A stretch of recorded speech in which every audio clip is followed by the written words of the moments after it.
بسم اللہ الرحمن الرحیم۔ کتاب کا نام ہے آرکیالوجی برائے سیکنڈ ایئر یعنی سال دوم، اور یہ اختیاری مضمون ہوتا ہے جو آپ نے چننا ہوتا ہے۔ آرکیالوجی اختیاری مضمون ہے سال دوم کے لیے سیکنڈ ایئر۔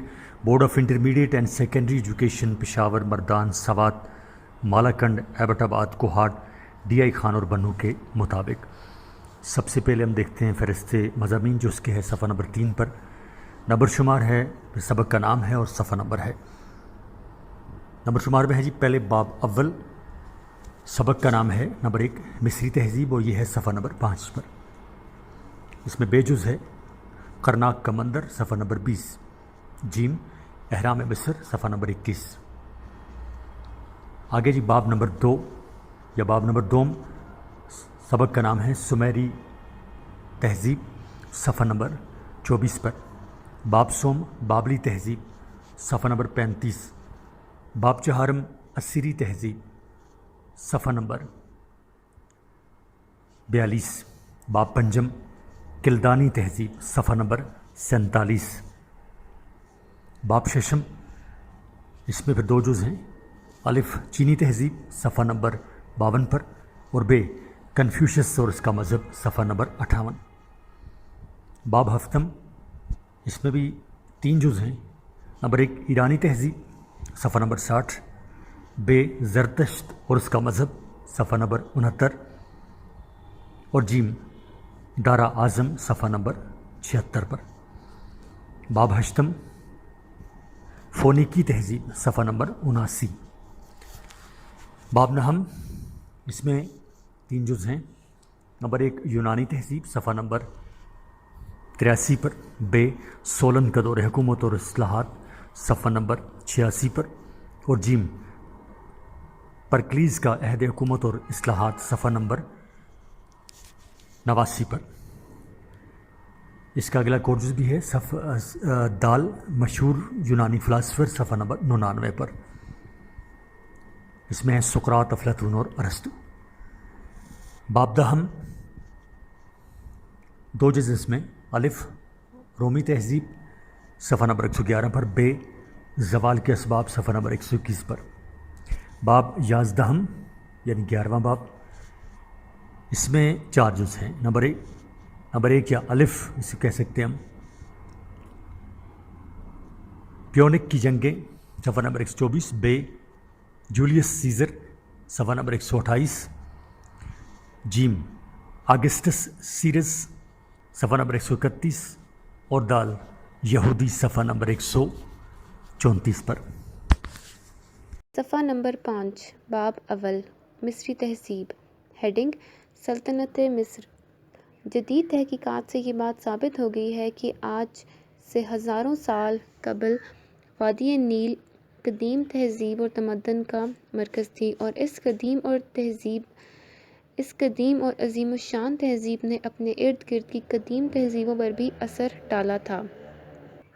اس بات کا ذکر بائبل اور قرآن مجید کے علاوہ قدیم یونانی مشہور مورخ ہیروڈوٹس کی تحریروں میں بھی موجود ہے۔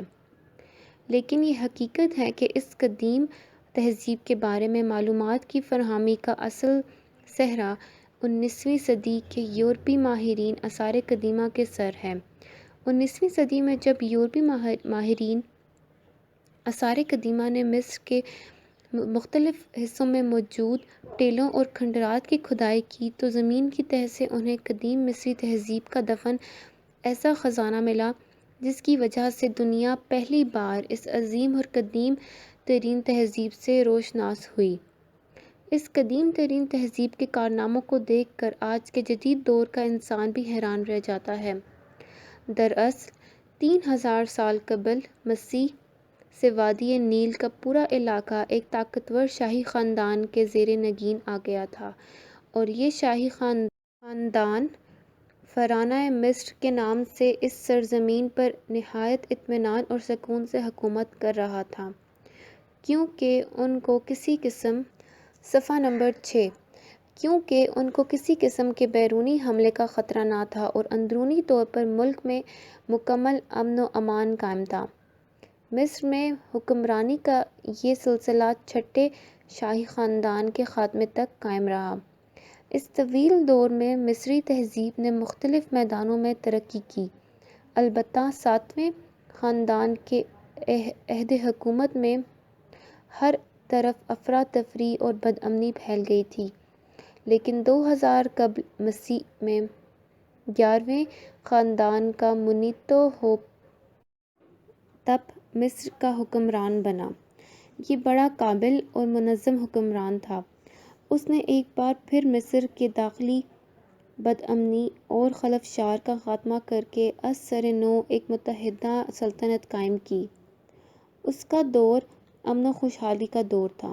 منیتو ہو تب کی وفات پر اس کے وزیر نے 12ویں شاہی خاندان کی بنیاد رکھی۔ یہ بھی قابل حکمران تھا۔ اس خاندان کے بادشاہوں نے وادی سینا کے برباد شدہ کنوؤں کی مرمت کرائی، نئے کنویں بنوائے، آبپاشی کے انتظام کو ترقی دی۔ اس طرح 1786 تک مصر میں خوشحالی اور فراغ البالی کا دور دورہ رہا، لیکن اس کے بعد حالات خراب ہو گئے کیونکہ مملکت مصر کے شمالی حصے میں مشرق سے آنے والے بدوی قبائل گھس آئے تھے۔ ہیڈنگ: مصری تہذیب کے نمایاں خد و خال۔ مصری تہذیب ایک عظیم الشان تہذیب تھی۔ اس تہذیب نے علم میں ہندسہ یعنی کہ جیومیٹری، طب، چھوٹی چھوٹی دستکاریوں، مصوری اور سب سے بڑھ کر فن تعمیر اور مجسمہ سازی میں جو کمال حاصل کیا تھا وہ قدیم دنیا میں اپنی نظیر صرف آپ تھا۔ خصوصاً فن تعمیر اور مجسمہ سازی میں تو کوئی ان کا ہم پالہ نہیں ہو سکتا۔ ذیل میں مصری تہذیب کے چند نمایاں پہلو کا مختصراً ذکر کیا جاتا ہے۔ صفحہ نمبر 7۔ پہلا خد و خال: سیاسی و سماجی تنظیم۔ ہیڈنگ: اپنی سیاسی اور سماجی تنظیم اور ترکیب کے اعتبار سے مصری حکومت سومیری حکومت سے بہت مختلف تھی۔ سومیری حکومت میں ابتدا سے شہری ریاستیں قائم تھیں اور یہ ریاستیں اپنی ایک واضح شخصیت رکھتی تھیں۔ سیاسی اتحاد کے باوجود ان کی افرادیت ہمیشہ قائم رہی، لیکن سومیری حکومت کے برعکس مصر کے سیاسی اتحاد کے بعد تمام ملک مکمل طور پر ایک مرکزی حکومت کے تابع ہو گیا تھا۔ سومیری سلطنت کے سیاسی اتحاد کے باوجود ان کی مختلف شہر بدستور اپنے اپنے دیوتاؤں کی ملکیت رہے، جن کو تمام سومیری تسلیم کرتے تھے، لیکن ان کے برعکس پورا ملک مصر صرف ایک دیوتا کی ملکیت قرار پایا تھا، جو کہ اس ملک کا انسانی حاکم فرعون تھا۔ پورے ملک کا دیوتا ہونے کی وجہ سے نہ صرف مصر کی تمام زمین، معدنیات، وسائل آمدن، دستکاریاں اور تجارت کے ذرائع فرعون کی ملکیت تھے، بلکہ ملک کے تمام باشندے بھی اس کے بندے اور اسامی تھے۔ اس وجہ سے مصری کسان فرعون کی زمینوں میں غلہ اگانے اور اس کے بندے ہونے کے ناطے اپنی پیداوار کا بیشتر حصہ فرعون کے کارندوں کے حوالے کر دیتے تھے۔ کاشتکاری کے موسم کے علاوہ تمام کسان فرعون کی بیگار میں فوجی خدمت یا مزدوری کے کام کرتے تھے۔ انہی لوگوں کی محنت کی وجہ سے مصر میں آبپاشی کی نہریں اور اہرام مصر جیسی عمارتیں تعمیر ہوئیں۔ کسانوں کے علاوہ تمام دستکار اور پیشہ ور افراد بھی فرعون کے دربار کی خدمت کے لیے وقف تھے۔ یہ فنکار اور دستکار نسلاً بعد نسلاً ایک برادری کی صورت میں اپنے پیشے سے بندھے ہوئے تھے۔ صفحہ نمبر 8۔ یہ لوگ نہ تو اپنی بہترین دستکاریوں کو بازار میں فروخت کر سکتے تھے اور نہ ہی فرعون سے متعلق لوگوں کے علاوہ کسی اور کا کام کر سکتے تھے۔ یہ دستکار اپنی معمولی درجے کی چیزوں اپنی روزمرہ کی ضرورت پوری کرنے کے لیے سرکاری محصول ادا کرکے بازار میں فروخت کرتے تھے۔ ملک کی بیرونی تجارت پر بھی صرف فرعون کی اجارہ داری تھی۔ چونکہ مصری دستکاریوں اور دوسری اشیاء کے لیے خام مال منگوانے کے لیے مجبور تھے، اس لیے انہوں نے قدیم زمانے سے سوڈان، شام، فلسطین، قبرص اور کریٹ وغیرہ کے ساتھ تجارتی تعلقات قائم کر رکھے تھے۔ دوسرا خد و خال مذہب۔ قدیم مصری بنیادی طور پر مذہبی لوگ تھے اور وہ بے شمار دیوتاؤں کی پرستش کرتے تھے۔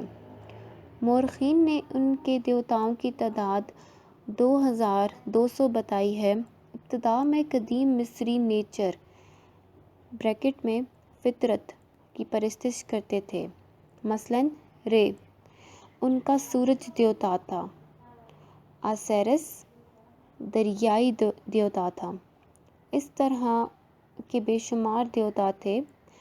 قدیم مصریوں کا عقیدہ تھا کہ ہر دیوتا کائنات کے مختلف امور کا نگران ہوتا ہے، مثلاً آمون ان کے نزدیک دیوتاؤں کا بادشاہ تھا، گیلی زمین کا دیوتا اور باسٹ موسیقی اور ڈانسز کا دیوتا اور اوریسس خوراک کا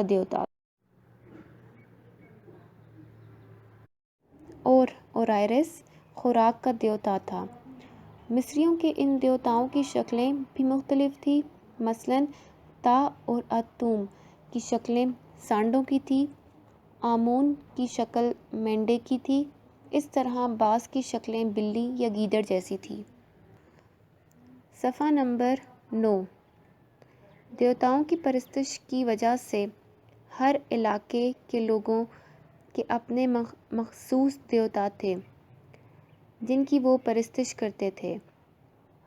حورس زیریں مصر کے بادشاہوں کا خاص دیوتا تھا، جبکہ ست بالائی مصر کے بادشاہوں کا خاص دیوتا تھا۔ بعد میں حورس سب کا مشترکہ شاہی دیوتا بن گیا تھا۔ اس دیوتا کی شکل عقاب کی سی تھی۔ اس طرح قدیم مصری لاتعداد دیوتاؤں کی پرستش کرتے تھے۔ بعد میں جب بادشاہ اخناتون برسر اقتدار آیا تو اس نے کوشش کی کہ مصری بے شمار دیوتاؤں کی پرستش کے بجائے صرف ایک ہی دیوتا کے پجاری بن جائیں، کیونکہ مختلف دیوتاؤں کی پوجا کی وجہ سے مصر میں کئی قسم کے مت رائج ہو چکے تھے۔ بادشاہ اخناتون اپنے نئے مذہب کو فروغ دینے کا بڑا شائق تھا۔ اس نے اپنا لقب آتان کا مظہر اختیار کیا اور بیٹیوں کے نام آتان کی پیاری اور آتان کی منظور نظر رکھے۔ اخناتون نے تمام دیوتاؤں کی پرستش کے بجائے صرف ایک دیوتا کی پرستش کا نظریہ پیش کیا۔ اس دیوتا کا نام آتن یا آتان تھا۔ ایک دیوتا کی پرستش کو رواج دینے کے بعد اخناتون نے تمام مندر ختم کر دیے اور پادریوں کی چھٹی کر دی۔ اخناتون بادشاہ کی زندگی میں تو ایک دیوتا کی پرستش کا سلسلہ جاری رہا، لیکن اس کے انتقال کے بعد جب اس کا داماد بادشاہ بنا تو اس نے آمون دیوتا کی پجاریوں کو خوش کرنے کے لیے اپنے سسر کے مذہب کو ختم کر کے پھر سے مختلف دیوتاؤں کی پرستش کے سلسلے کو از سر نو زندہ کر دیا۔ تیسرا خد و خال مذہبی عقائد۔ قدیم مصری مذہبی ذہن کے مالک تھے، اس وجہ سے ان کے اندر اچھے اور برے کاموں اور موت کے بعد ان کاموں کی بنیاد پر جزا اور سزا کا تصور پیدا ہو گیا تھا۔ ان کا یہ پختہ عقیدہ بن گیا تھا کہ انسان کے صفحہ نمبر 10۔ ان کا یہ پختہ عقیدہ بن گیا تھا کہ انسان کے اس دنیا میں کیے گئے کاموں کا بدلہ حورس دیوتا اگلے جہاں میں دے گا۔ اس طرح اچھے کام کرنے والوں کو انعام اور برے کام کرنے والوں کو سزا ملے گی۔ قدیم مصریوں کا یہ بھی عقیدہ تھا کہ مرنے کے بعد روح جسم سے جدا ہو جاتی ہے، لیکن ایک عرصے کے بعد وہ پھر واپس جسم میں داخل ہوتی ہے۔ اس عقیدے کی بنا پر قدیم مصری لاشوں کو خاص قسم کا مسالہ لگا کر محفوظ کر لیتے تھے اور ان کو مضبوط قسم کے مقبروں میں رکھتے تھے۔ ان کا عقیدہ تھا کہ روح کے واپس جسم میں آنے سے انسانی خواہشات اور ضروریات بھی دوبارہ جنم لیتی ہیں، اس لیے وہ مقبروں میں لاشوں کے ساتھ کھانے پینے کی اشیاء کے علاوہ دوسری ضروریات زندگی بھی رکھتے تھے۔ قدیم مصریوں کا یہ بھی عقیدہ تھا کہ جسم سے الگ ہونے کے بعد روح کو ایک طویل سفر کرنا پڑتا ہے اور اس سفر میں روح کو بے شمار قسم کی برائیوں سے واسطہ پڑتا ہے اور ان برائیوں کے زد سے روح کو بچانے کے لیے ان کے پادری کاغذ پر کچھ عبارت لکھ کر لاش کے کفن میں رکھ دیتے تھے۔ یہ تحریر کفن ٹیکسٹ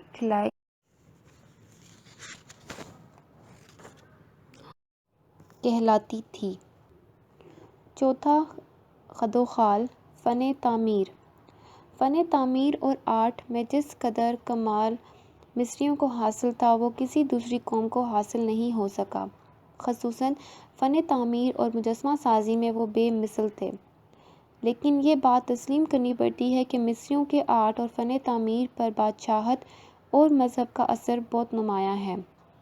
مصری چونکہ موت کے بعد کی زندگی پر عقیدہ رکھتے تھے، اس لیے انہوں نے جس قدر عظیم الشان عمارتیں تعمیر کی، صفحہ نمبر 11، ان سب کا زیادہ تر تعلق مذہب سے ہے۔ قدیم مصریوں کی تعمیر کردہ عمارتوں میں زیادہ تعداد اہراموں اور مقبروں کی ہے۔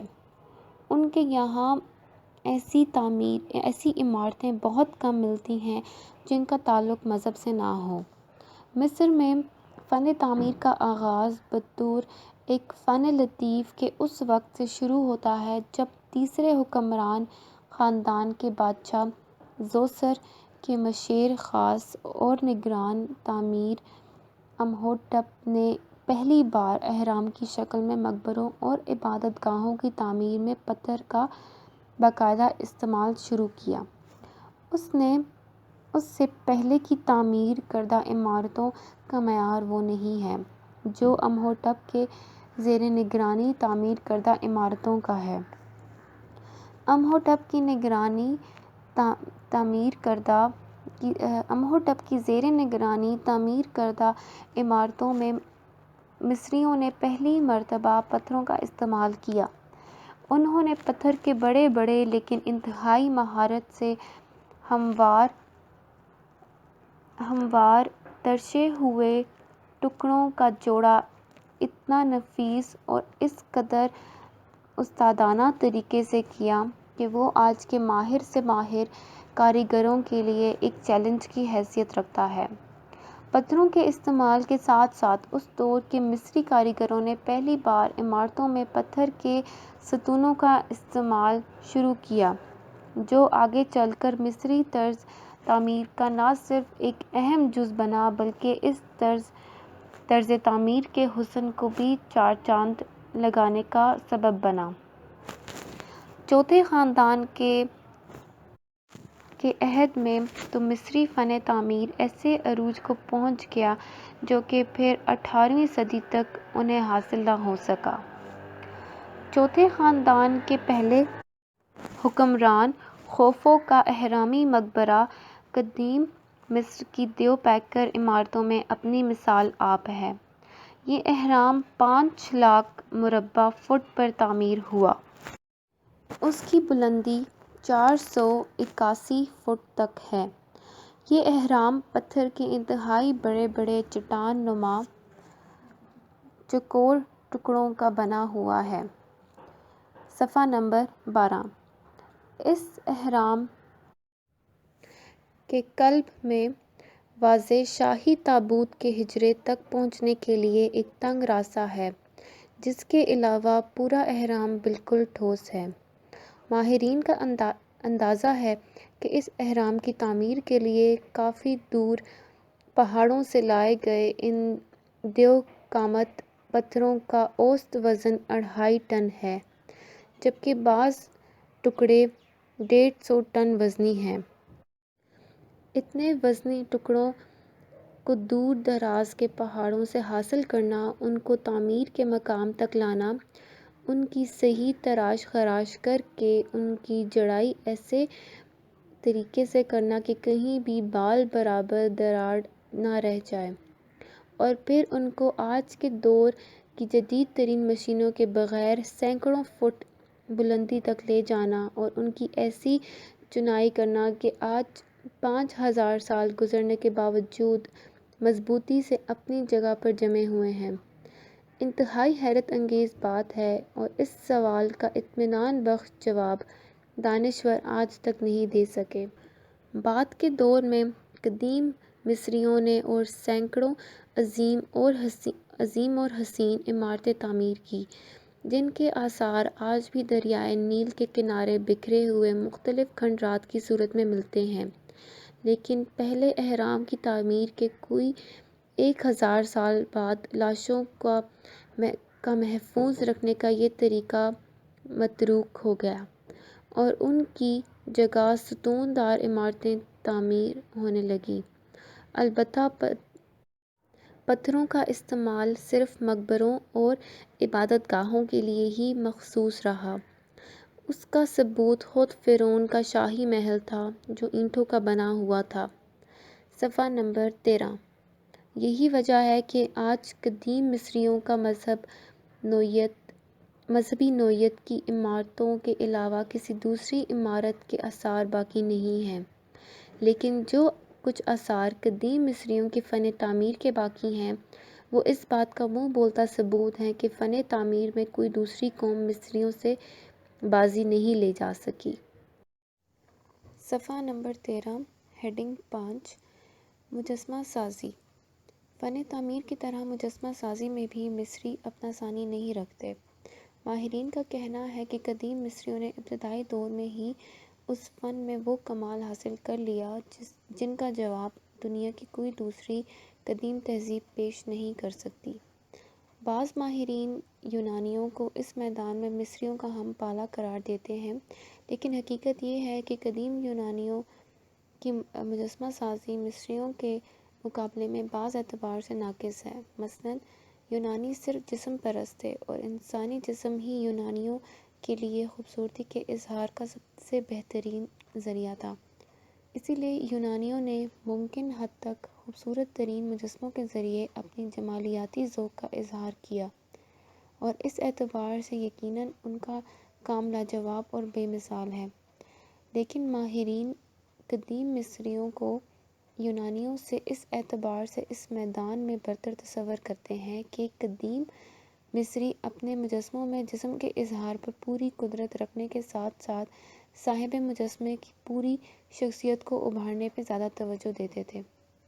اس طرح قدیم مصریوں نے جسم کی عکاسی کے بجائے صاحب مجسمہ کے کردار بلکہ اس کی روح کی جھلکیاں پیش کرنے کی پوری کوشش کی۔ یہاں پر ہم قدیم مصریوں کے اس کمال فن کی صرف 2 مثالیں پیش کرتے ہیں۔ صفحہ نمبر 14، جن میں سے ایک خوفو کے جانشین خضرے کا مجسمہ ہے، اور دوسرا مزدوروں کے نگران کا مجسمہ جو شیخ البلدر کے نام سے مشہور ہے۔ قدامت کے اعتبار سے اولین اور معیار کے اعتبار سے ممتاز ترین مصری مجسموں میں ایک اہم مجسمہ خوفو کے جانشین خضرے کا سخت ترین پتھر کا بنا ہوا مجسمہ ہے، جو آج بھی قاہرہ میوزیم کی زینت بنا ہوا ہے۔ ابتدائی دور میں جبکہ تمدن کی نزاکتیں ابھی پورے طور پر مصری تہذیب میں سرایت نہیں کر پائی تھیں، اس کے وقت کا بنایا ہوا یہ مجسمہ بے خوفی، ذہانت اور احساس کے ساتھ ساتھ حسن، شاہانہ خودی اعتمادی اور پختہ قوت ارادی کا ایک لاجواب شاہکار ہے۔ فنی اعتبار سے اتنا ہی کامل، لیکن موضوع کے اعتبار سے مختلف مزدوروں کے نگران کا چوبی مجسمہ ہے، جو شیخ البلدر کے نام سے مشہور ہے۔ یہ واضح کرتا ہے کہ کس طرح معمولی اور عمومی خصوصیات بھی ایک صاحب کمال کے ہاتھوں زندہ جاوید ہو سکتی ہیں۔ اس کا گنجا سر، پھولا ہوا نرم گول چہرہ، ہلکی سی توند، موٹی موٹی ٹانگیں، جہاں مزدوروں پر حکومت چلانے کے لیے اس کی طبی شرافت کو ظاہر کرتی ہیں، وہاں یہ بھی ظاہر ہوتا ہے کہ اسے کھانے پینے کی تنگی نہیں تھی۔ وہ اپنے عہدے اور حیثیت سے پوری طرح مطمئن تھا۔ اس کے ساتھ ساتھ یہ مجسمہ خوش دلی، انسان دوستی اور سادگی کی بے ساختہ تصویر پیش کرتا ہے۔ Heading number 6: دستکاریوں۔ فن تعمیر اور مجسمہ سازی کے فن میں ممتاز ہونے کے ساتھ ساتھ مصری فنکار چھوٹی چھوٹی دستکاریوں میں بڑے ہی ماہر تھے۔ وہ پٹسن کے ریشے سے لے کر بیش قیمت قالین بنانے تک کے فن میں ماہر اور یکتا تھے۔ درآمد شدہ سخت لکڑی کا بہترین فرنیچر، جس کو زیادہ تر رنگ و روغن یا سونے چاندی سے اتنا ڈھک دیا جاتا تھا کہ باہر سے لکڑی نظر ہی نہیں آتی تھی۔ صفحہ نمبر 15۔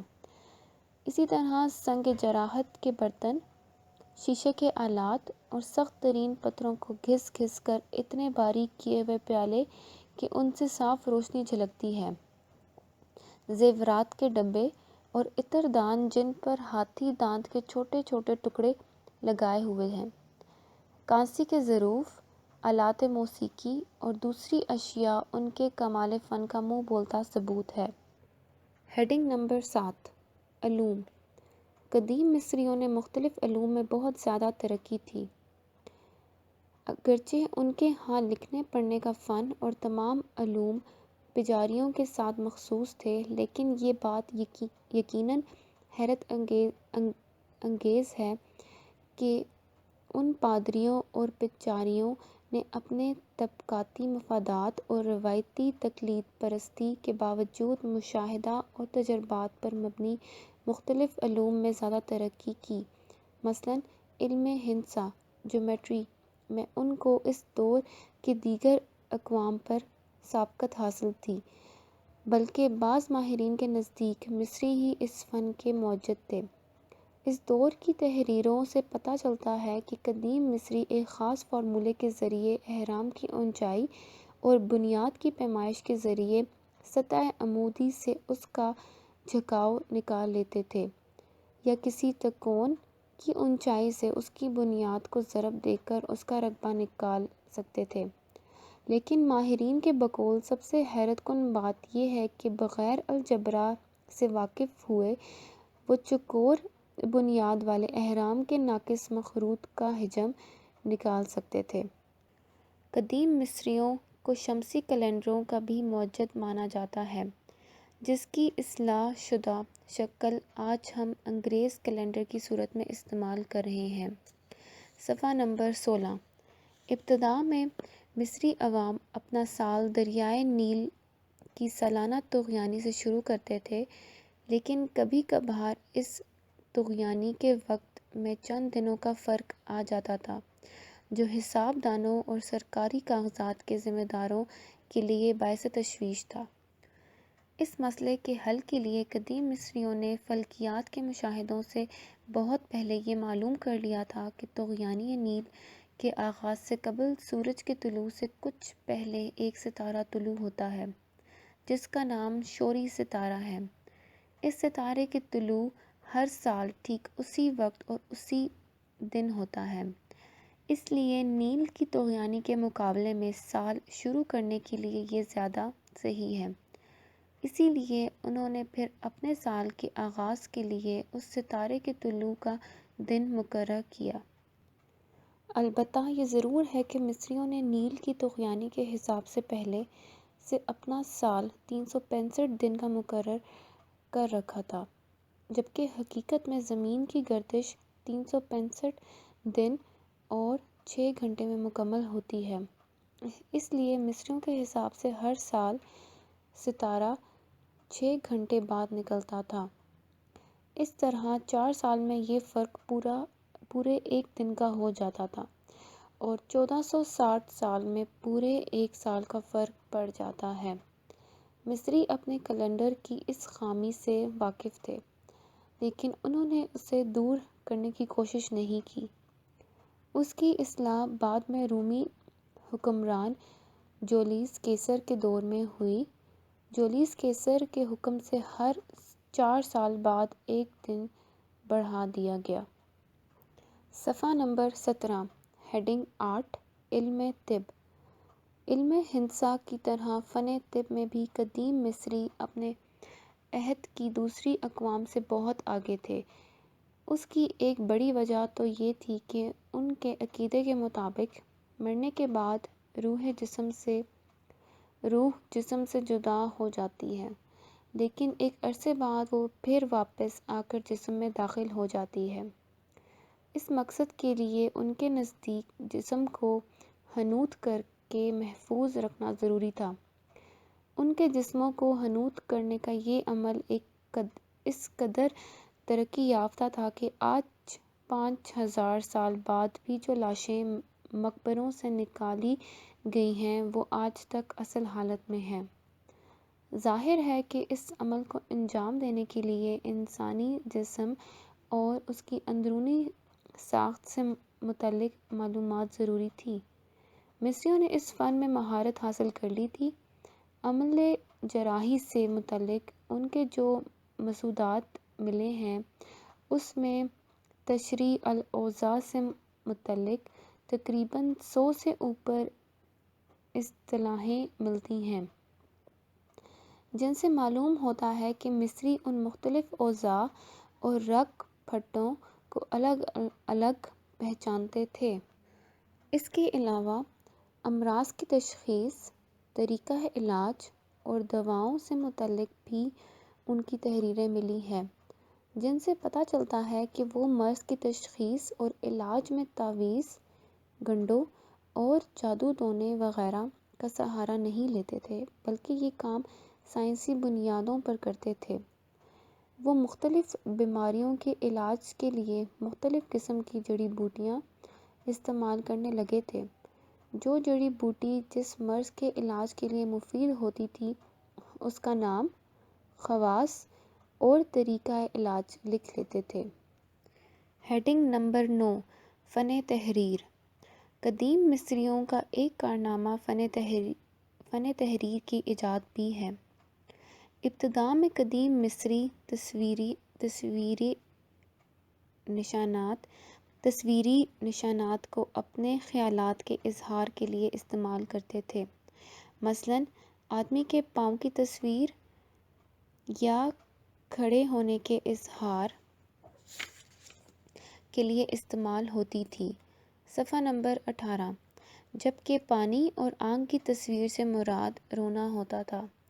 اس طرح ہر تصویر کئی خاص مقصد کے اظہار کے لیے استعمال ہوتی تھی۔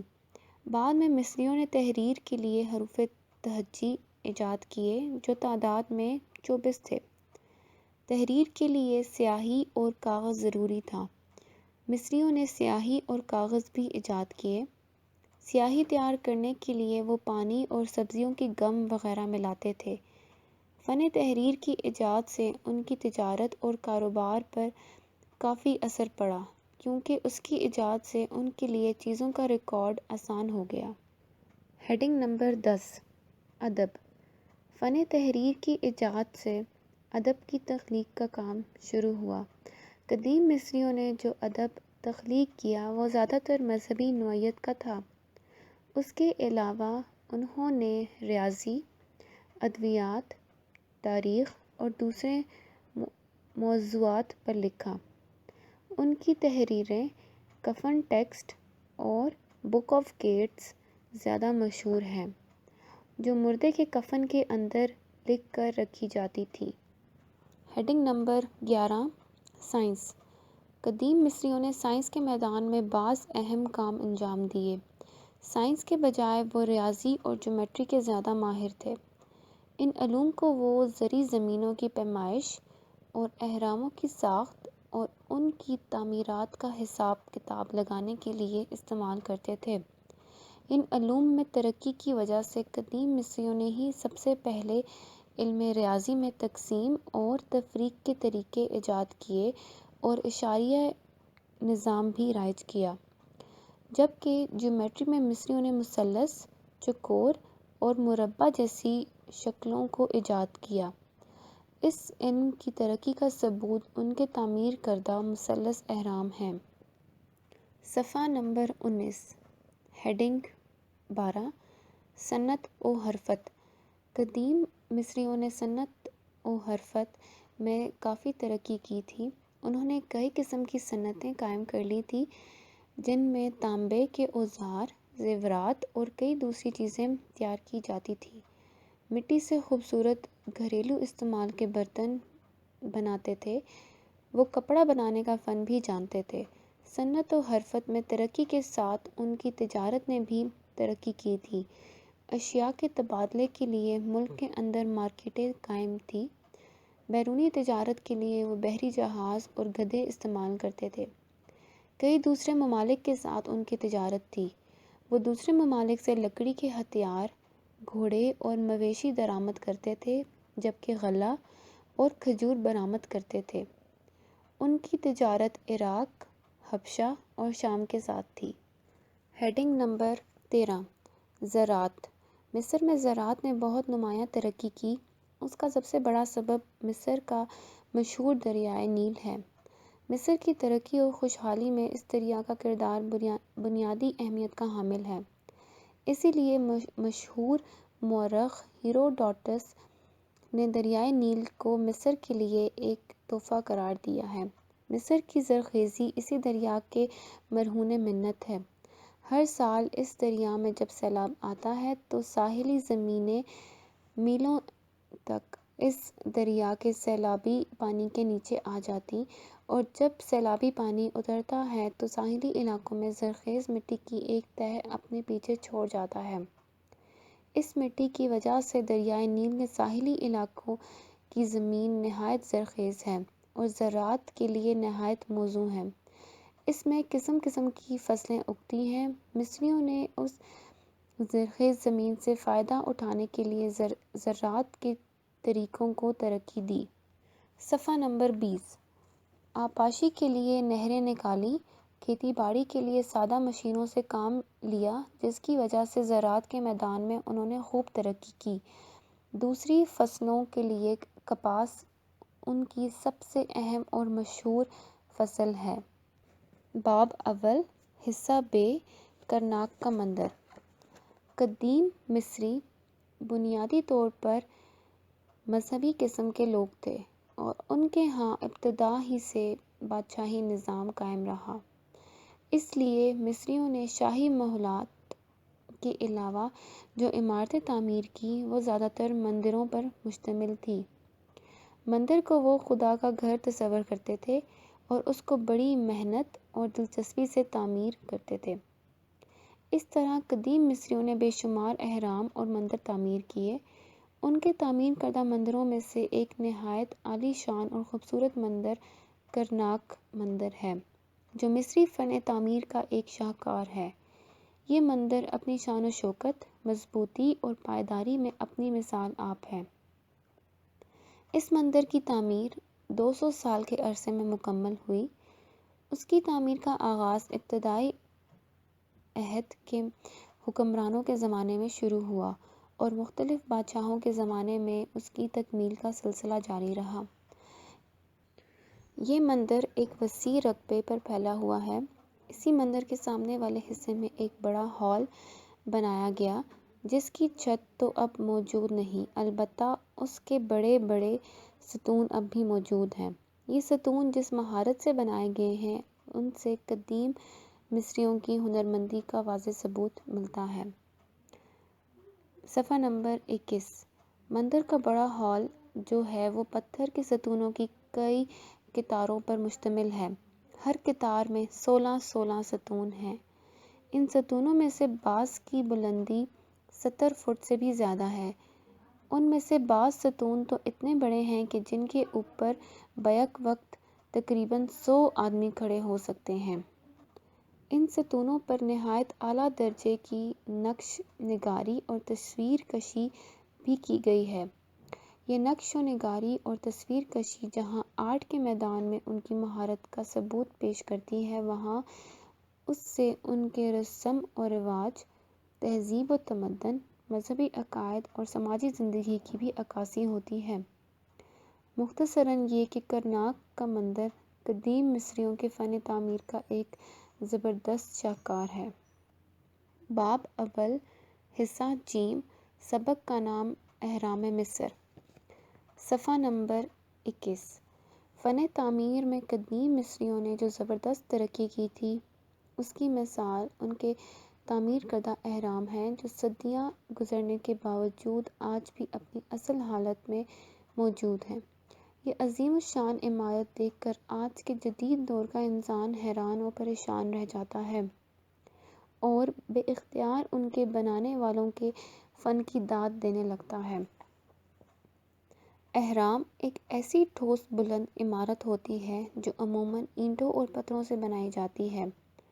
اہرام کی بنیاد مستطیل ہوتی ہے اور اس کے چاروں اضلاع اوپر کی طرف جاتے ہوئے کم ہوتے جاتے ہیں اور چاروں بازو ایک نقطے پر ملتے ہیں۔ اس طرح اہرام کی ہر سمت مثلث نما ہوتی ہے۔ قدیم مصری ان میں اپنے مردے دفن کیا کرتے تھے۔ قدیم مصریوں نے کئی اہرام تعمیر کیے۔ چونکہ ان کی تعمیر پر بے شمار دولت خرچ ہوتی تھی، اس لیے اہرام صرف بادشاہوں، شہزادوں اور بڑے بڑے امراء کے لیے تعمیر کیے جاتے تھے۔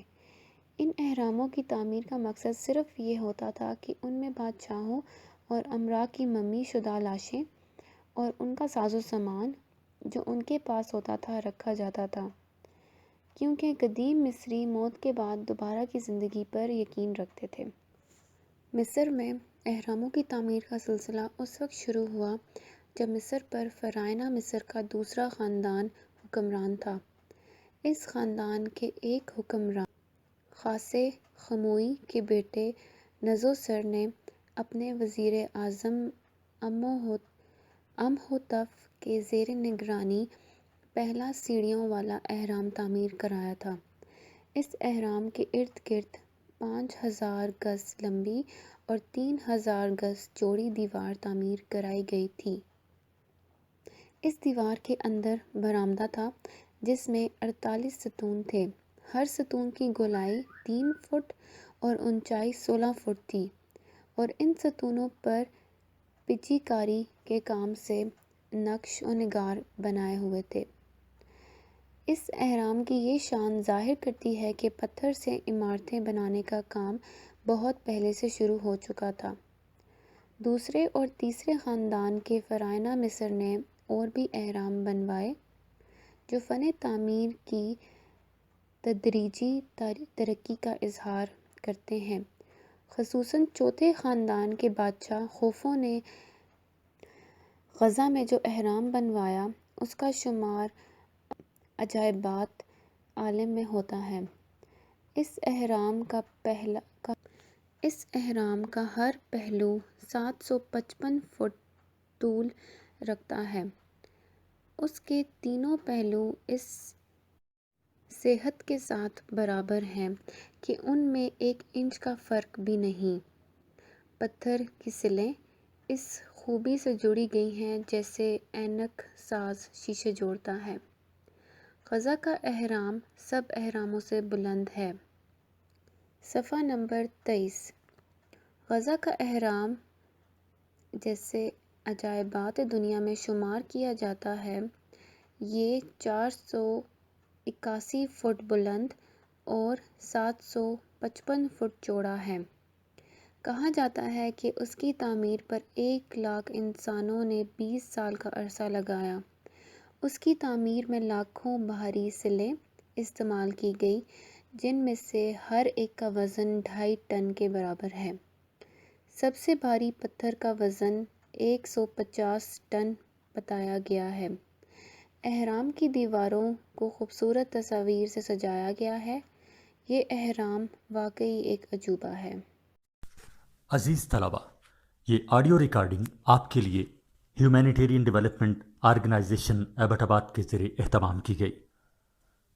ہیومینیٹیرین ڈیولپمنٹ آرگنائزیشن ایبٹ آباد 2011 سے اپنی مدد آپ کے تحت صحت، تعلیم اور معاشی خود مختاری کے شعبوں میں بہتری کے لیے کوشاں ہے۔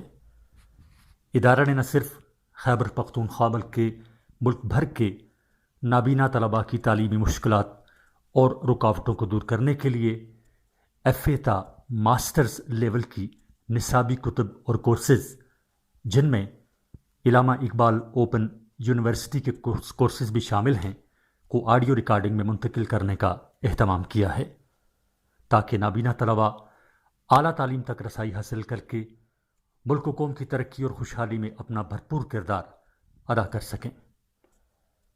یہ تمام آڈیو ریکارڈنگز نابینا طلباء کو بالکل مفت فراہم کی جا رہی ہیں۔ نابینا طلباء کے علاوہ دیگر طلباء بھی اس تعلیمی سہولت سے استفادہ کر سکتے ہیں۔ ہیومینیٹیرین ڈیولپمنٹ آرگنائزیشن ایبٹ آباد، ای میل HDOATD@gmail.com، ویب سائٹ HDORG.net، رابطہ نمبر 03459541 یعنی 0345 95 41 838۔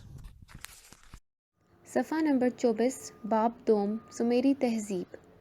سومیری قوم، ماہرین اور مورخین کے بقول طوفان نوح کے بعد دجلہ اور فرات کی وادی کے زیریں حصے میں جس قوم کی آبادی کے آثار ملتے ہیں وہ سومیری کہلاتی تھی، جس کے معنی سرزمین جنوب کے مراد لیے گئے ہیں۔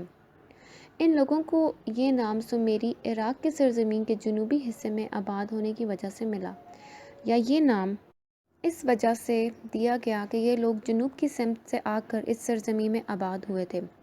ان کو یہ نام خواہ کسی بھی وجہ سے دیا گیا ہو، ان کی اپنی روایات سے یہ بات واضح ہے کہ یہ لوگ جنوب کی سرزمین سے آ کر اس ملک میں آباد ہوئے تھے، جس کی بستیاں طوفان نوح سے نیست و نابود ہو چکی تھیں۔ سومیریوں کے بارے میں یہ بھی روایت ہے کہ یہ جنوبی عربستان کے خانہ بدوش چرواہے تھے، جو شکاری دور کے بدوباش چھوڑ کر چرواہے بن چکے تھے اور سومیری پہنچ کر زراعت کار بن گئے۔ بہرحال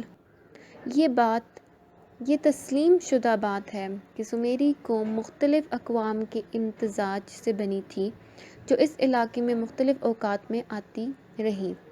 سومیری تہذیب کی سیاسی تاریخ کا آغاز۔ سومیری تہذیب کی سیاسی تاریخ کا باقاعدہ آغاز لگ بھگ 3000 قبل مسیح سے ہوتا ہے، جب اس کی متعدد شہری ریاستوں میں سے ایک ریاست آر کی حکومت نے اپنی طاقت کے بل پر دوسری شہری ریاستوں کو مغلوب کر کے ایک وسیع سومیری حکومت کی بنیاد رکھی۔ صفحہ نمبر 25۔ سومیری حکومت کا یہ سلسلہ سومیری علاقے پر حکمرانوں کے مختلف خاندانوں اور قوموں کے عروج و زوال کے ساتھ تقریباً 2500 سال تک چلتا رہا، اور بالآخر یہ سلسلہ 6 صدی قبل مسیح میں اس وقت اختتام پر پہنچا جب ایرانی ہنہامنشی سلطنت کے بانی کورش اعظم نے بابلی حکومت کو فتح کیا۔ سومیری تہذیب اپنی سیاسی خود مختاری ختم ہو جانے کے بعد بھی کئی صدیوں تک اپنے فاتحین کو اور ان کے ذریعے دنیا کے دوسرے علاقوں کو تمدنی اعتبار سے فیضیاب کرتی رہی۔ مثلاً سومیری فن تحریر کی بنیاد پر مصری اور چینی فن تحریر ایجاد ہوا۔ اسی طرح دوسری تہذیبوں نے کانسی پر سونے کے جڑاؤ کا کام بھی سومیریوں سے سیکھا۔ سومیری تہذیب کے نمایاں خد و خال۔ سومیری تہذیب کی نمایاں خصوصیات ذیل میں درج ہیں۔ پہلی، سیاسی اور سماجی نظام۔ اگرچہ سومیریوں نے دیہاتوں سے مختلف صنعتوں اور دوسری دستکاریاں مثلاً اونی کپڑوں کی صنعت، شیشہ سازی اور ہاتھی دانت اور لکڑی کی آرائشی مصنوعات میں کمال حاصل کر رکھا تھا، لیکن اس تہذیب کا سب سے اہم اور اصل کارنامہ شہری زندگی کی بہتر سے بہتر تنظیم اور اس سے متعلق مختلف میدانوں میں ترقی کی ہے۔ سومیری تہذیب اپنے قبل از تاریخ دور میں مختلف شہری ریاستوں پر مبنی تھی جو اگرچہ لسانی، تمدنی اور مذہبی اعتبار سے ایک رشتہ و حدت میں منسلک تھی، مگر سیاسی اعتبار سے نہ صرف یہ کہ خود مختار تھی بلکہ اکثر ایک دوسرے کے ساتھ دست و گریباں رہتی تھی۔ صفحہ نمبر 26۔ سمیر میں ایک وسیع شاہی حکومت کا باقاعدہ آغاز 3000 قبل مسیح کے لگ بھگ اس وقت ہوا جب آر کی ریاست کے حکمران نے دوسری ریاستوں کو مغلوب کر کے ایک وسیع سومیری حکومت کی بنیاد رکھی، اور پھر بعد میں یہ سلسلہ مختلف وقتوں میں مختلف حکمران کے ذریعے جاری رہا، جب تک سومیری تہذیب اپنے بدلتے ہوئے ناموں کے ساتھ برسر اقتدار رہی، تب تک ان مختلف شہروں کی اپنی الگ الگ منفرد شخصیتیں باقی رہیں۔ اس کی بڑی وجہ، جس سے ان شہروں کی تنظیمی نوعیت کا بھی اندازہ ہوتا ہے، یہ ہو سکتی ہے کہ ابتدا سے ہی یہ شہر الگ الگ دیوی دیوتاؤں کی ملکیت تسلیم کیے گئے تھے، اور یہ دیوی دیوتا اپنے اپنے شہر کے بلاشرکت غیر مالک تھے، اور شہر کی تمام زمین ان کی ذاتی ملکیت تھی۔ اس کے وسائل آمدن پر ان کا قبضہ تھا، اور شہر کی تمام آبادی ان کی رعایا تھی۔ حقیقی زندگی میں شہر کا مالک دیوتا شہر کے اندر ایک مخصوص اور ممتاز علاقے میں اپنے شاندار معبد میں آرام کرتا تھا، جس کے احاطے میں اس دیوتا کا ساتھ دینے کے لیے دوسری سومیری دیوتاؤں کے نسبتاً چھوٹے چھوٹے مندر بنائے ہوئے تھے۔ اگرچہ یہ دوسرے دیوتا اپنے شہر میں مرکزی حیثیت رکھتے تھے، لیکن دوسرے دیوتا کے شہر میں ان کی حیثیت ثانوی ہوتی تھی۔ شہر کی حکومت، جو کہ دیوتا کی مالکیت ہونے کی وجہ سے ایک دینی اور مذہبی حکومت ہوتی تھی، اس کا سارا انتظام اور کاروبار اس دیوتا کے نائب ایک انسان کے سپرد ہوتا تھا، جو کہ عملی طور پر شہر کا حکمران ہوتا تھا۔ اگرچہ دیوتا کا نائب ہونے کی وجہ سے اس کی اپنی مذہبی حیثیت بھی تھی، اور وہ انسانوں میں دیوتا سے سب سے زیادہ قریب سمجھا جاتا تھا۔ صفحہ نمبر 27۔ چونکہ پورا شہر، اس کی حکومت اور ملک اور لوگ سب دیوتا کی مالکیت ہوتے تھے، اس لیے دیوتا کا نائب حکمران شہر کے انتظام و انصرام کا بیشتر کام دیوتا کے پجاریوں سے لیتا تھا۔ شہر کی زرعی زمینوں، سامان تجارت اور صنعتوں کا ایک بڑا حصہ براہ راست دیوتا کے معبد سے متعلق ہوتا تھا، جس کی دیکھ بھال اور نگرانی بھی معبد کے پجاری ہی کرتے تھے، اور اس کی آمدنی ریاست کے کاموں میں صرف ہوتی تھی۔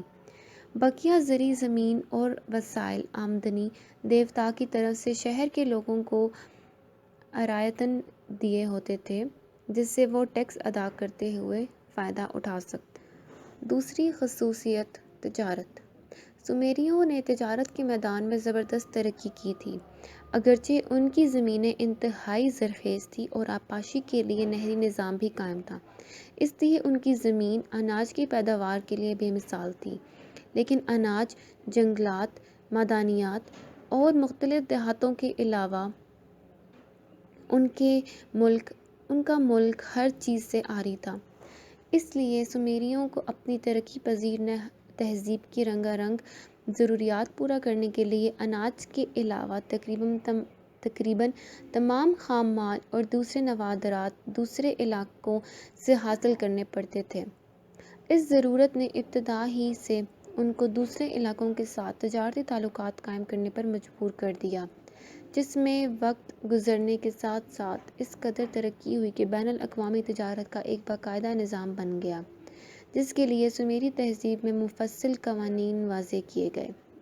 دور دراز کے ممالک کے ساتھ تجارتی تعلقات قائم ہو جانے پر اشیاء کے تبادلے میں اناج جیسی گراں بار چیز پہنچانے کی دقت نے سومیری تہذیب کو ایسی مصنوعات تیار کرنے پر مجبور کر دیا جن کا بین الاقوامی بازار میں کوئی مقابلہ نہ کر سکے، اور جو ہر جگہ رائج الوقت کے طور پر قبول کی جا سکیں۔ اس مقصد کے لیے وہ اعلیٰ قسم کی مصنوعات وسیع پیمانے پر تیار کرنے لگے۔ صفحہ نمبر 28۔ سومیری حکومت گو کہ بین الاقوامی تجارت میں ایک فریق کی حیثیت رکھتی تھی، لیکن وہ شہریوں کے بین الاقوامی تجارت میں کسی قسم کی رخنہ اندازی نہ کرتی تھی۔ تاہم وہ لوگوں کو اس بات پر ضرور مجبور کرتی تھی کہ وہ دوسرے معاملات کی طرح اس میدان میں بھی ان قوانین کی پابندی کریں جو فریقین کے حقوق کی حفاظت کے لیے بنائے گئے ہیں۔ اس کے علاوہ تاجروں کو اپنے تجارتی منافع میں سے 10واں حصہ بطور ٹیکس دیوتا کی محبت کے لیے ادا کرنا ہوتا تھا۔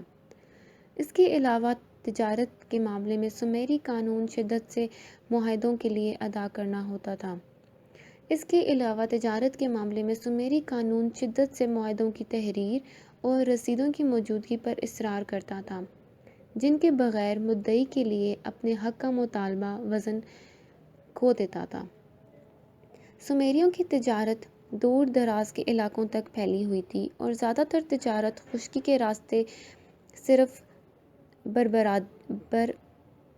برداری کے جانوروں کے ذریعے ہوتی تھی اور تبادلے کی اشیاء لانے لے جانے میں بہت سی دشواریوں کا سامنا کرنا پڑتا تھا۔ اس مشکل سے نجات کے لیے سومیریوں نے ہنڈیوں اور دستاویزات کا طریقہ ایجاد کر لیا تھا۔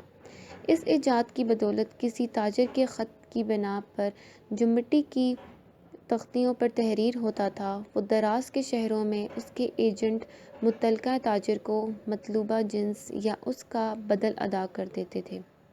اس مقصد کے لیے تاجروں نے تجارتی ریاستوں پر خاص جگہوں پر اپنے ایجنٹ مقرر کر رکھے تھے۔ صفحہ نمبر 29۔ سومیریوں نے تجارت کے فروغ کے لیے مختلف شہروں میں بڑی بڑی منڈیاں قائم رکھی تھیں۔ ایسے ایک منڈی کے آثار شہر سے باہر دریافت ہوئے ہیں، جہاں سومیری تاجر مقامی اور بیرونی تاجروں کے ساتھ لین دین کرتے تھے۔ خصوصیت نمبر 3۔ صنعت و حرفت۔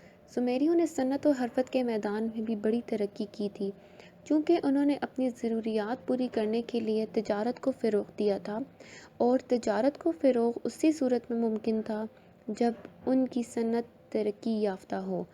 اس مقصد کے حصول کے لیے سومیریوں نے صنعت و حرفت کو ترقی دی۔ وہ دوسرے ممالک سے خام مال منگواتے تھے اور پھر نہ صرف وافر مقدار میں بلکہ اعلیٰ معیار کی اشیاء تیار کر کے برآمد کرتے تھے۔ جب ان کے مال کی مانگ بڑھ گئی تو سومیری دستکاریوں کو تنہا زیادہ تعداد میں مال تیار کرنا مشکل ہو گیا، تو ان لوگوں نے تنہا کام کرنے کے بجائے کمپنیاں قائم کیں اور بہت سے دستکاروں کو ملازم رکھنا شروع کیا، جس سے وہ بڑے صنعت کار بن گئے۔ اپنی صنعتی اشیاء کے لیے وہ دوسرے علاقوں سے مختلف خام منگواتے تھے، مثلاً عمان کی کانوں سے نکلنے والا کانسا، مشرقی افریقہ اور ہندوستان سے آبنوس جیسی سخت لکڑیاں، ہاتھی دانت اور خوبصورت پتھروں کی مالائیں وغیرہ۔ خصوصیت نمبر 4۔ علوم و فنون۔ علوم و فنون کے سلسلے میں بھی سومیری اپنے قریبی ہم عصروں سے بہت آگے تھے، خصوصاً حساب اور علم ہیئت میں وہ بہت آگے تھے۔ سومیریوں نے بہت ابتدائی زمانے میں وقت کی پیمائش کے لیے دن کی 12 دگنے گھنٹوں یعنی 24 گھنٹوں میں تقسیم اور ان کا حساب رکھنے کے لیے سایہ گھڑی ایجاد کر لی تھی۔ صفحہ نمبر 30۔ سومیریوں کی گھڑی کے مطابق ہر گھنٹے میں کرۂ فلکی اپنے محور پر 30 درجے گھومتا تھا۔ اسی طرح گھنٹے کے 60 منٹ اور منٹ کی 60 سیکنڈ میں تقسیم بھی سومیریوں کی دین ہے۔ سال کو 12 مہینوں میں اور مہینے کے 30 دنوں میں تقسیم بھی سومیریوں نے ہی کی۔ مذہبی رسومات کے لیے سومیری چاند کے گھنٹے بڑھنے سے حساب کرتے تھے۔ سومیریوں نے اس زمانے میں چاند گرہن کا بھی مطالعہ کرنا شروع کر دیا تھا۔ سومیریوں کے گنتی کا نظام بھی بہت ترقی یافتہ تھا۔ ان کو علم ریاضی اور الجبرا میں بھی کمال حاصل تھا۔ خصوصیت نمبر 5۔ فن تحریر کی ایجاد۔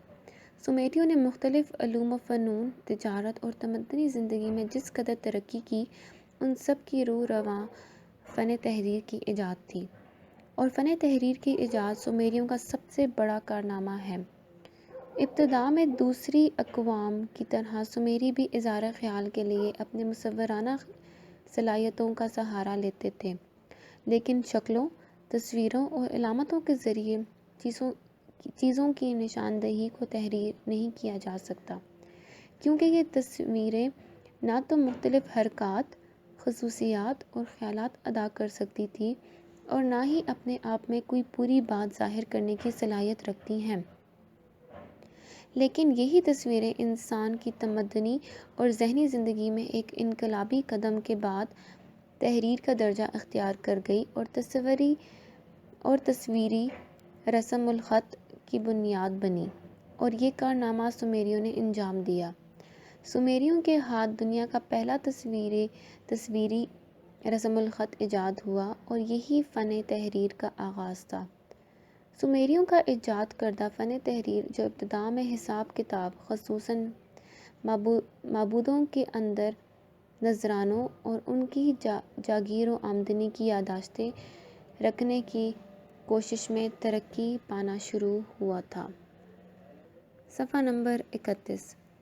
رفتہ رفتہ سومریوں کی بڑھتی ہوئی تجارت و معیشت کا لازمی حصہ بن گیا۔ رفتہ رفتہ اس کا دائرہ استعمال بڑھا اور اس کی بنیاد پر سومریوں اور ان کے بعد کے مذہبی اور غیر مذہبی ادب کا خاص ذخیرہ جمع ہو گیا، جس میں بعض داستانیں بھی شامل ہیں۔ کثرت استعمال اور فن تحریر کے کسی مخصوص طبقے تک محدود نہ رہ کر اس کے عوامی بن جانے کی وجہ سے وقت گزرنے کے ساتھ ساتھ ان تصویری رسم الخط کی اصل صورت بدل گئی۔ اب اس میں تصویروں کی جگہ محض کیل جیسی سیدھی لکیریں رہ گئی، جن کو مختلف شکلوں میں ترتیب دے کر مفہوم ادا کیا جانے لگا۔ خصوصیت نمبر 6۔ فن تعمیر۔ سومری تہذیب کے جو آثار کھدائیوں کے ذریعے دریافت ہوئے ہیں، ان سے پتہ چلتا ہے کہ سومریوں کو فن تعمیر میں بھی مہارت حاصل تھی۔ ان کا پورا علاقہ، جو دریاؤں کی لائی مٹی سے بنا تھا اور پہاڑوں سے دور تھا، یہاں کے باشندوں کو تعمیر کے لیے مٹی اور اس سے بنی ہوئی اینٹیں استعمال کرنی پڑتی تھیں، لیکن اینٹ سازی میں سومریوں نے جلد ہی مہارت حاصل کر لی تھی اور وہ تعمیر کے لیے کسی دوسرے ذریعے سے بے نیاز ہو گئے تھے۔ ابتدا میں وہ اینٹوں کو دھوپ میں سکھاتے تھے، لیکن خوشحالی بڑھنے پر آگ میں پکانے لگے۔ یہ الگ بات ہے کہ ان کی تعمیر کردہ عمارتوں میں وہ حسن اور خوبی نہیں جو پتھروں سے بنائی گئی عمارتوں میں ہے، تاہم وہ اینٹوں کے ذریعے کئی منزلہ عمارتیں تعمیر کرتے تھے اور ہر عمارت کے اوپر کی منزلیں نچلی منزل سے چھوٹی ہوتی تھیں۔ صفحہ نمبر 32۔ ہر منزل کے چاروں طرف کافی جگہ چھوڑ دی جاتی تھی جہاں باغات اور پھول پودے لگائے جاتے تھے۔ عمارت کے باہر سے ایک زینہ اوپر کی منزل تک جاتا تھا، جو کبھی چکردار اور کبھی سیدھا ہوتا تھا۔ عمارت کی سب سے اوپر کی منزل ہر شہر کے مالک دیوتا کا مخصوص معبد ہوتا تھا۔ اپنے تعمیری سامان کی محدود صلاحیتوں کی وجہ سے اگرچہ سومری فن تعمیر ان بلندیوں کو نہیں چھو سکا جو مصری تہذیب کے حصے میں آئی ہیں، تاہم سومریوں نے مصریوں سے بہت پہلے سچی محراب، اینٹوں کے استعمال سے ان کی قوت برداشت بڑھانے کی ترکیب، گنبد کا استعمال، محراب دار چھتیں اور عمارتوں میں ستونوں کا استعمال سیکھ لیا تھا۔ اس کے علاوہ دیواروں پر مختلف شکلوں اور ڈیزائنوں کو ابھارنے کا فن بھی انہوں نے سیکھ لیا تھا۔ سومیر کے عام لوگوں کے مکانات بھی سادہ اور آرام دہ ہوتے تھے۔ یہ مکان اس طرح بنے ہوتے تھے کہ باہری دروازے کے بعد ایک ڈیوڑھی سے گزر انسان اندرونی مکان میں داخل ہوتا تھا۔ اندرونی مکان کے درمیان میں ایک بڑا مستطیل صحن ہوتا تھا، جس کے چاروں طرف کمرے بنے ہوتے تھے جن کے دروازے صحن میں کھلتے تھے۔ یہ کمرے ایک مہمان خانے، باورچی خانے، کھانے کا کمرہ، ملازمین کا کمرہ اور کام کاج کے کمرے پر مشتمل ہوتے تھے۔ عموماً مکان 2 منزلہ یا 3 منزلہ ہوتے تھے اوپر کی منزل کے تمام کمرے نیچے کی منزل کے کمروں کی نقل ہوتے تھے۔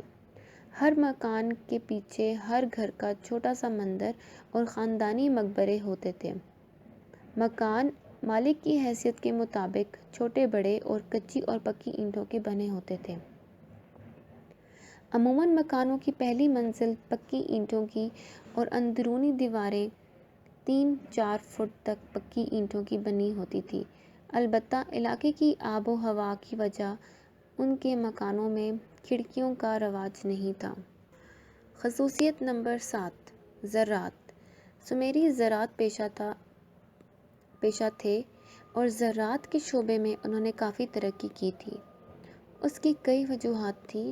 ایک تو ان کے علاقے کی زمینیں نہایت زرخیز تھیں کیونکہ یہ دریاؤں کی لائی ہوئی مٹی سے بنی ہوتی تھی۔